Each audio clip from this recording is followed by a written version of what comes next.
안녕하세요. 5분 심리학 한 선생입니다. 자, 이번 영상에서는 성격 이론 중에 유형론과 특성론이라는 주제로 말씀을 드려보도록 하겠습니다. 이게 무슨 느낌인지 잘 안 오시죠?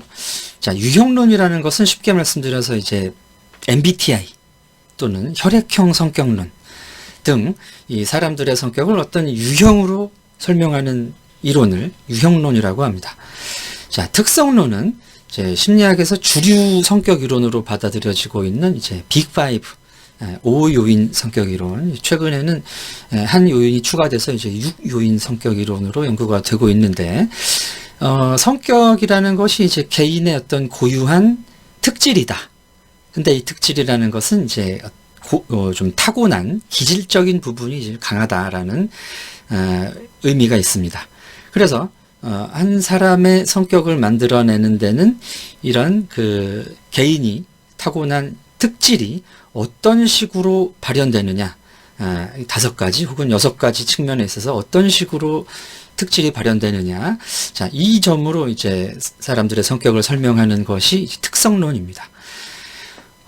근데 이 심리학에서는 유형론을 별로 좋아하지 않아요. 그래서 이제 MBTI 관련 영상들 보시면 이제 심리학자라는 분들이 나와가지고, MBTI 좋지 않아요. 이것은 뭐 이런 식으로 이렇게 재수없게는 말씀을 하지 않으셨죠. 제 개인적인 감정이 약간 들어간, 설명입니다. 주류 심리학계에서는 유형론을 별로 좋아하지 않는데 그 이유는 까놓고 말해서 연구하기가 쉽지 않기 때문입니다.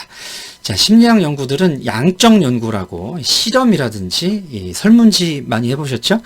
이렇게 이제 설문지에 자신의 이 뭐 생각이나 태도를 점수화해서 응답을 합니다. 그럼 그걸 가지고 심리학자들이 뭐 상관관계를 본다든지 인과관계를 본다든지 뭐 이제 구조방정식에서 이제 수치를 가지고 설명을 해야 돼요. 근데 유형론은 그런 작업을 할 수가 없습니다. 뭐 MBTI, 뭐 ISTJ, 뭐 ENTP, ENFJ 하는 이런 유형들이 뭐 어떤 행동을 많이 한다, 어떤 뭐 무슨 다른 역시 다른 유형의 행동을 많이 한다라는 것처럼 어떤 이제 유형과 행동 간의 빈도, 이런 이제 교차 분석이라고 하는데, 이런 쪽에 연구는 할 수 있지만, 이런 연구는 이제 쉽지가 않고 또 이제 많이 할 수가 없습니다. 이렇게 연구가 용이하지가 않다는 거예요. 그리고 이 유형론의 단점은,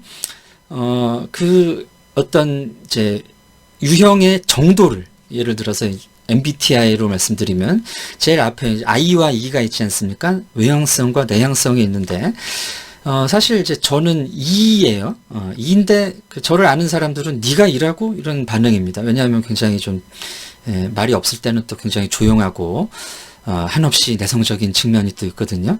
근데 이 많은 설문을 하다 보면 이제 그 중에 그 E로 분류를 할 수 있다라는 겁니다. 그래서 E와 I라는 것이 이분법적으로 이렇게 유형화돼서 제시될 수밖에 없는 단점을 가지고 있어요. 그래서 저는 E기는 E인데 굉장히 I적인 성향도 많은 E라는 겁니다.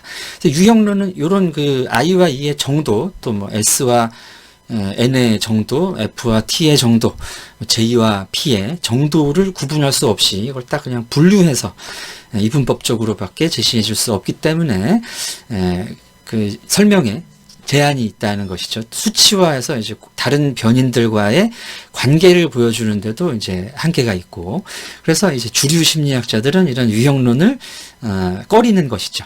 별로 과학적이지 않다, 과학적으로 접근하기가 어렵다라는 점입니다. 자, 그러나 이 특성론이 또 모든 만병통치약인가? 또 그것은 아닙니다.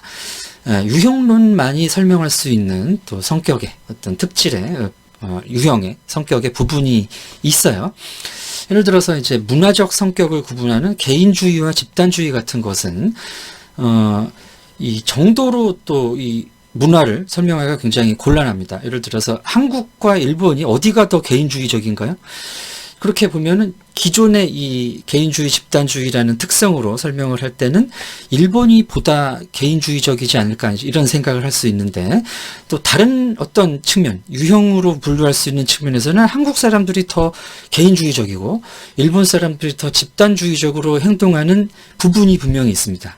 그래서 이런 성격은 이제 유형론이 더 적합한 설명을